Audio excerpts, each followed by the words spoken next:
ఈరోజు నాని చరవాణి సెల్ఫీలు తీసుకోమంటుంది. ప్రమాదాలు లెక్క చేయని జనం.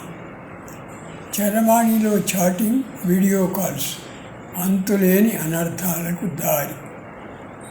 చరవాణి జనం గుప్పెట్లో ఉండాలి. దాని గుప్పెట్లో జనం చిక్కితే ఎలా? చరవాణితో ఎవరికి వారే యమునా తీరే అలా ఆడిస్తుంది మరి. చరవాణి నీ లక్ష్యం ఏమిటి? సమాజాన్ని నాశనం చేయటమే. చరవాణి అన్ని విధాల అనర్థం అనుకుంటే తప్పు.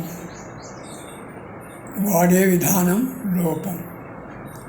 చరవాణి అద్భుతం. సముద్రాలవలాడి మాటల్ని వినిపిస్తుంది. తీయని మాటలు ఎన్నెన్నో మురిపిస్తాయి ఎందరినో. అన్నీ ప్రకృతి అంటే ఎలా? మరి ఎవరిని నిందించగలం? ప్రకృతిని ఎంతో నిందించారు, పొగిడారు. అది మాత్రం చలించదు. తనకేమనుకుంటుంది బండరాయి? ప్రకృతి ఊరుకుంటుందా కదిలించక? కన్ను కలిసి అప్పుడు ప్రేమకు నాంది పలికే ఇప్పుడు.